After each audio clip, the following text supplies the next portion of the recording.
जाते हैं हम एक बहुत ही इम्पोर्टेंट टॉपिक पे, रिसोल्यूशन ऑफ वेक्टर। रिसोल्यूशन को समझते हैं पहले कि बड़ा रिसोल्यूशन क्या होता है। देखो, तो रिसोल्यूशन क्या होता है कि जब हम किसी भी दो वेक्टर को क्या करते हैं, एक रिजल्टेंट वेक्टर में बना देते हैं या फिर रिजल्टेंट वेक्टर को ब्रेक करके उसको कंपोनेंट्स में बना देते हैं, तो उसको हम बोलते हैं रिसोल्यूशन।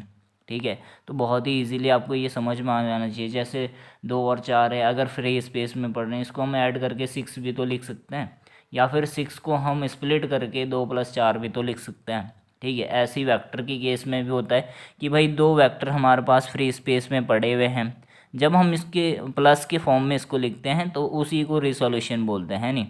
तो उसके कंपोनेंट्स क्या क्या होते हैं, कैसे हम इसको फाइंड आउट करते हैं, तो ये सारी चीज़ें हम इसमें देखेंगे। बहुत इंपॉर्टेंट टॉपिक है, वीडियो को अच्छे से देखें। अब देखो यहाँ पे हमने क्या कर दिया, एक फिगर बना दिया है। इसको हमने कैसे बनाना है, जैसे ये रखा हुआ है सेम टू सेम उसको उठा के यहाँ रखना है। इसको आप कहीं भी लेके जाओगे, इसकी वैल्यू चेंज नहीं होगी, बस इसकी डायरेक्शन चेंज मत करना। अब बी है, बी को भी हमने उठा के यहाँ रख दिया, उसी डायरेक्शन में जा रहा बी भी। तो ए प्लस बी निकालने के लिए हमने क्या करा, ये लाइन खींच दी, ट्राइंगल प्रॉपर्टी से हमने इसको बना दिया। तो ये हो गया ए प्लस बी, यानी कि अगर ये वेक्टर है 3 और ये वेक्टर है 5, तो ये जो हो जाएगा वो 8 को शो करेगा, है नहीं? 8 को शो करेगा। तो इस तरह से इसका रिसोल्यूशन हो गया। यहाँ पे जो ये आई कैप, इसको बोलते हैं आई कैप, ये है जे कैप और के कैप। ये 3 डायमेंशन स्पेस में यूनिट वेक्टर को शो करते हैं, यूनिट वेक्टर। यानी कि मान लो यहाँ यहाँ ओ से ये ओरिजिनल पॉइंट है, यहाँ से यहाँ का जो लेंथ है वो 1 यूनिट है, तो हम उसको बोलेंगे आई कैप।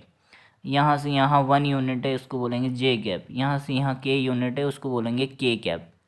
तो फिलहाल तो हम दो एक्सिस को ही कंसिडर करते हैं, एक्स और वाई को, क्योंकि हम 2 डायमेंशन पढ़ेंगे पहले। 3 डायमेंशन को भी अभी नीचे हम करेंगे इसको कवर। तो देखो, अगर 2 डायमेंशन में कोई ही आपका दो वेक्टर हैं, दो फ्री वेक्टर हैं, ये A1 है, ये A2 है, तो A इसका रिजल्टेंट वेक्टर हो जाएगा और उसको हम ऐसे ट्राइंगल से हम निकाल सकते हैं। ट्राइंगल बना के हमने निकाल दिया ये, ठीक है, कोई दिक्कत नहीं है। तो A कितना हो जाएगा, A1 + A2, ये भी हमें पता है, ठीक है ना। लेकिन अगर हमें सिर्फ A दिया है और हमें A1 और A2 को फाइंड करना है, यानी कि वही वही वाली बात आ गई, भाई हमें 6 दिया है और 2 और 4 को हमें निकालना है, तो कैसे निकालेंगे? तो इसको निकालने के लिए हम कुछ फॉर्मूले जनरेट करेंगे यहाँ पे। इसके लिए मैं एक फिगर यहाँ पे ड्रॉ कर लेता हूँ।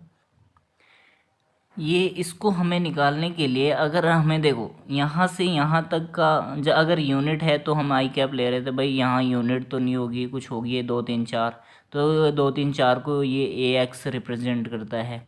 ऐसे ही ए वाई किसको रिप्रेजेंट करता है, वाई एक्स के कोऑर्डिनेट को रिप्रेजेंट करता है, तो कोई इसमें दिक्कत है नहीं। और ये जो थीटा है, ये रिजल्टेंट वेक्टर के क्या डिस्प्लेसमेंट, या हम कह सकते हैं कि उसके एक्स एक्स और वाई एक्स से कितना ये दूर है, कितना एंगल बना रहा है, कितना डिस्प्लेस है, उसको रिप्रेजेंट करता है नहीं। अब अगर हमें ए एक्स और ए वाई को निकालना है तो हम कैसे निकाल सकते हैं, भाई ए एक्स थीटा के साथ एसोसिएटेड लाइन है, तो इसको हम कोसाइन लॉ से निकालते हैं। कोसाइन लॉ अगर आपको नहीं आता है तो भाई एक बार आप ज़रूर देखें, कॉस थीटा से हम ए एक्स को फाइंड करेंगे, और कितना होगा ये आपका कॉस थीटा क्या होता है हमारा, कॉस थीटा होगा हमारा ये आपका बेस अपॉन हाइपोटेनस। तो ये हो जाएगा हमारा ए एक्स आई कैप अपॉन हाइपोटेनस है हमारा ए, ठीक है ना। तो यहाँ से हमारा देखो मिल जाएगा ए एक्स आई कैप, जो हो जाएगा वो हो जाएगा ए कॉस थीटा, ये हमारा आ गया ए एक्स कॉम्पोनेंट आ गया। देखो एक्स कॉम्पोनेंट आ गया। ऐसे ही हम साइन से हम क्या निकाल सकते हैं, साइन से हम इसका परपेंडिकुलर कंपोनेंट निकाल सकते हैं, जो इसके अपोजिट साइड में होता है। थीटा के अपोजिट साइड वाला जो आता है वो साइन इसको बोलते हैं साइन लॉ से हम इसको निकाल सकते हैं। तो ये हो जाएगा ये क्या होता है, परपेंडिकुलर अपॉन हाइपोटेनस। तो परपेंडिकुलर हो गया हमारा ए वाई जे कैप, और ये हो गया हमारा हाइपोटेनस। यहाँ से हमारा ए वाई जे कैप आ जाएगा कि हम इसको कैसे, ए साइन थीटा, ठीक है, तो ये हमारा आ गया। ठीक है ना, बहुत इजी है, ऐसे करके हम आप इसको निकाल सकते हैं। तो ये बस आपको याद रखना है कि भाई थीटा के एसोसिएटेड जो लाइन होती है उसमें कोसाइन रोल लगेगा, और जो आपका थीटा के अपोजिट लाइन होती है उसमें साइन वाला रोल लगेगा, है नहीं, साइन से वो आ जाएगा।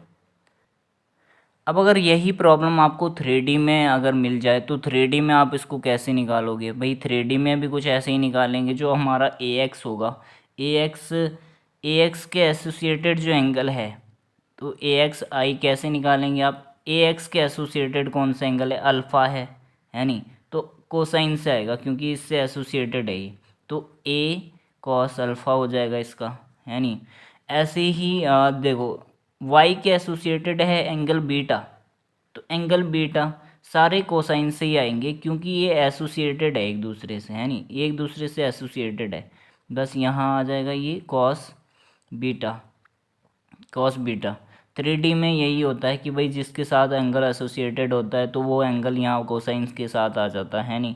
अगर आपको साइन वाला भी लगाना है, साइन से भी हम निकाल सकते हैं बहुत सारी चीज़ें। तो अभी जो आपको इजी पड़ेगा तो वो ये है कि हम इसमें क्या करेंगे, के कैप, ए जे के कैप, इसके साथ एसोसिएटेड जो एंगल है वो गामा है, तो ए कॉस गामा। ऐसे हम 3D फिगर में 3 डायमेंशन में भी हम ये कंपोनेंट्स निकाल सकते हैं। बस इसी को हम रेसोल्यूशन बोलते हैं, यानी कि रिजल्टेंट से हम सारे कंपोनेंट्स फाइंड कर रहे हैं। रिजल्टेंट हमें दे रखा है ये ए, और इससे हम ये इसके सारे कंपोनेंट फाइंड आउट कर रहे हैं। ठीक है, तो ऐसे हम इसको करते हैं।